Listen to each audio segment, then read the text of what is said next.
and Pinot Noir. But ladies first, and I would let, obviously, Sophie kick it off with all the great Bordeaux varieties, and we're going to play on one another as far as the history, the meaning, and obviously how they shaped, because the shape allows you, like a tree, to recognize what it is. Exactly. So let's start with our 5 main Bordeaux varieties: Cabernet Sauvignon, Cabernet Franc, Merlot, Petite Verdot, Malbec. We're also going to look at Petite Syrah, also known as Durif, today. And then we'll have Jean-Charles show you Burgundy because he's far too coy and knows those so well. I was born in a Burgundy leaf. She was a Chardonnay and he was a Pinot. So that's the advantage. They are imprinted on my back as my forever tattoos. The first 3 we're going to look at are Cabernet Sauvignon, Cabernet Franc, and Merlot. These are the 3 Bordeaux varietals that have what we call, they have 5 lobes. So let me pull this is Cabernet Sauvignon right here. So these are what we consider lobes on a grape leaf. Actually, Jean-Charles, if you would hold up a Pinot leaf, you can see what a leaf with no lobes looks like in comparison. Is a nice way to start. Look at this gorgeous leaf. So that's what we call an entire leaf. No lobing versus Cabernet Sauvignon. The 2 extremes. The 2 extremes. 5 lobes. These are quite deep lobes. We refer to these sinuses as punch hole sinuses. It looks like somebody came through with a hole puncher and went boop, boop, boop, boop, and made these sinuses. They're very deep, and the leaves overlap around them, giving you this punch hole effect. Beautiful too. So that is the telltale sign of Cabernet. Cabernet Franc, which we have here, also has the punch hole sinuses. They're not quite as deep as Cabernet, but they are still quite deep. And here you can see we're actually missing one. So not all leaves are perfect. They all have their own shape. But what Cabernet Franc has is what you see right here in the sinus is a little tooth. Some of the other Bordeaux varieties will have teeth as well, but Cabernet Franc is really known for having teeth in the lateral sinuses here. And remember, Cabernet Franc married Sauvignon Blanc and created Cabernet Sauvignon about 500 years ago. So when you look at leaf and you look at the DNA, often it's a deviation of, which is the case obviously with those beautiful lobes from Cabernet Sauvignon stemming from Cabernet Franc. Right, and from Sauvignon Blanc it gets maybe a slightly darker leaf, which is and a little bit of waviness, which is typical of a Sauvignon Blanc leaf, which we don't have here today. But our final 5-lobe leaf is Merlot. And so what you can see in the Merlot vine is that these sinuses are a little bit wider, the leaf is a bit bigger, and we also have this part of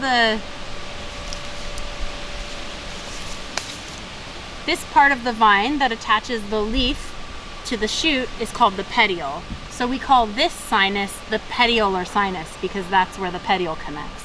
So in the petiolar sinus down here we have a slightly wider, more open U.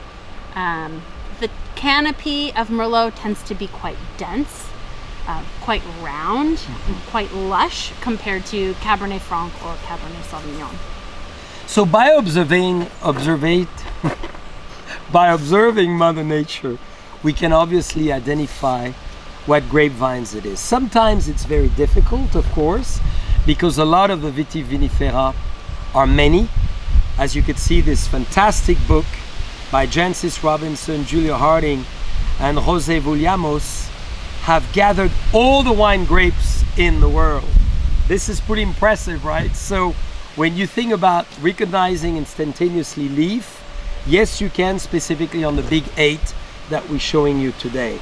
So observing is essential, and it's fun and exciting as you walk vineyards or you jog in the vineyards to be able to understand why the vineyard visionary has planted a grape next to another, because often, obviously, the top 5 do very well in the similar environment. Absolutely. So next we're going to move on to Petit Verdot. Petit Verdot is now a 3-lobed leaf. As you can see here, we have 1, 2, 3 lobes. We have a nice little tooth here. It's not as pointy and sharp as the Cabernet Franc tooth. It's a bit softer, but one of the really unique and defining features of Petit Verdot is that, we'll have to zoom in on this later, but we get these, we get some furry. More fuzziness on the back, some hairs, yeah. It's a little furry. We call it the furry leaf. And if you rub it, you can kind of see some of that coming off a little bit. But that is a telltale sign of Petit Verdot. So 3-lobed. And one of the grape varieties you don't see as much anymore in Bordeaux, but you see in great proportion here in Napa Valley. And we are very, very fond of Petit Verdot. Not only obviously from the leaf, but the beautiful berries and what Petit Verdot adds to a great blend. In fact, some of the most iconic wine we've made are having a touch of Petit Verdot within. Like the Surrealiste, of course, which is our highest ranked wine by JCB. And I am personally an enormous fan of this vineyard. Petit Verdot tends to have very small clusters and very small berries, so it's a really great variety for giving lots of structure to a wine. Lots of tannin, lots of color. Next we have Malbec. Let's see here. Which gets similar to the Pinot and Chardonnay leaf in a way. It is. When you look at the Pinot Noir leaf. Get another one up here. Which I'll use this moment to tell you a little bit about it, because it's a little darker, as you could see. It's a whole darker, greener leaf. You see, with that beautiful shape that you see on variety of labels, and obviously one of the very iconic Vitis vinifera from the 1680s. So we back to the 17th century again, and this is this gorgeous and very defined vein on the back. You know, I love the power of this. As a child, as a school homework, we used to overlay it on paper and create beautiful artwork. Oh, yeah. And even perspective on windows with the Pinot Noir leaf. So you can see here, like Jean-Charles mentioned, these leaves are what we would say almost entire to, here's another one, slightly 3-lobed. So there's a great example of the variation you see within the vineyard. They're much bigger than the Pinot Noir leaf, and they have a slightly different shape in this petiolar sinus here, where this angle is a little bit sharper and a little bit more V-shaped than most of them, which are fairly U-shaped. The teeth are much sharper than a Pinot Noir leaf, but they're not as long as a Cabernet Sauvignon leaf. They're a little bit less sharp. It's all it's all slight variation, so it might be hard to see. But that is typical for Malbec. And now, as we just showed, Pinot Noir, we need to go, you know, to roughly the 14th century, maybe 1375 in Burgundy, to identify the first Chardonnay.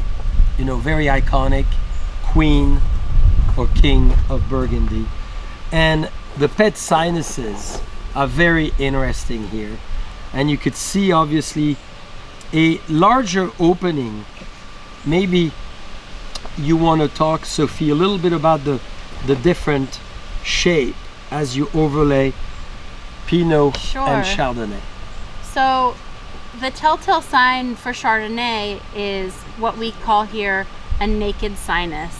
So as you can see on the I didn't Pinot, want to say that word, so she said it. I'll say it. So what you see here is along this vein in the petiolar sinus, we have a little bit of leaf tissue. But here on the Chardonnay, it's completely exposed at the edge. And that is 100% a way to guarantee that you have Chardonnay. It's very distinct to Chardonnay. So exciting program to identify all the leaves. Yeah. It's a fun school exercise, of course, to play the quiz game. And I would say to all of us, it's very adorable to display them on your cheese platter. Because in Burgundy specifically, often the way we present cheese, let's say goat cheese will go well with Chardonnay, so we put it on a Chardonnay leaf. And then another cheese, like maybe a Brillat Savarin, would go well with a Pinot, so we display it on the Pinot leaf. So we really play with the association of food and wine, decoration as well. And I love when you come and see me for dinner, I usually put your name with a gold pen on here, and I will say, this is my Malbec, you see, and my Malbec is sitting right here. We have one more. We have Petite Syrah. Oh, So this is another 3-lobed leaf. The thing that's unique about the Petite Syrah leaf, it has quite sharp, pointy teeth along the margin, but it has this really shiny character to it. Most of these other leaves, you know, like we mentioned with the Petit Verdot, there's some dense hairs on the back. They mostly have kind of a little bit of fuzziness that you can see, but these leaves are very smooth, they're very shiny, and they have this brilliant kind of medium intense green color. You see it when you see the whole canopy. It's very unique. and as we display here on this tray, this is exciting to see the beautiful shades of green of what nature has given us. And we'll do a greater scoop on it so you could see the variance. As people who love to paint, who love to photograph, this is kind of a dream to look at all those beautiful shades of green. I mean, and here, I think, Sophie, we could show this gorgeous baby that just been grafted. Yes. Look at that. This is what happened. And soon it would enter the deep world of the earth. And from there, a few years later, some lovely leaves will populate this rootstock. Maybe grow into this. Wow. This is the ultimate dream. Isn't it fabulous to see how artistic, in addition to taste and flavor, how beautiful a vine can be. And we could see this one is phenomenally well managed, because you see the berries will be very small. It's an early stage, but they will be. It's what we often call mille rondage, right? And we want the berries to be tiny, so they release a lovely, highly concentrated juice in them as you press, or you let them evolve in the tank. And that gives, of course, the better, greater result for fine wine. And this is now a vineyard that we can identify. So what type of leaf is it? This is a Petite Syrah vine. It has those shiny, bright green leaves. It has the 3 lobes. Look, here's one with 4 lobes. Tricky. But you can really see. Well, we got lucky, as the Irish would say. If you find a 4-lobe Petite Syrah, we'll have a good harvest. There you go. And it actually has something that's very unique to Petite Syrah, and this is why I took this, which is called fasciation, which is where this shoot here kind of has a flatness to it, which none of the other varieties do. The shoots tend to be very round, and then it splits like this and gives you kind of these 2 side-by-side shoots. So what a sculpture. Yeah, really a unique. The creator of form. Mother Nature has sculpted every vine to look like one of the most beautiful expressions of the earth. And can you believe, between this stage and that stage, this is the link to the earth. This is so important. This is why Sophie has spent a lot of time with our nurseries to really define the very best base, the foundation, and the best clones to be able to be attached, sealed forever, married for eternity, in order to create, the fantastic soil, the diversity of what we call the terroir, to obviously the cosmos, to the outer world. So this is the connector to the depth the telluric energy, and the aspiration, the attraction of the cosmic energy.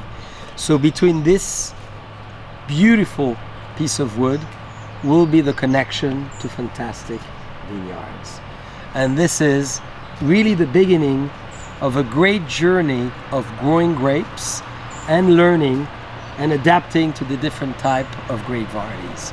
And this is so beautiful and so fun to do. Oh, thank you for having me. So soon we'll be talking about another topic which is equally as fascinating. Will be rootstocks, clonal selection, and Mussel selection. And we'll be telling you how we manage the supply as well of those beautiful material that creates the source, the foundation of the long-term health, beauty, and quality of your vineyards. See you soon.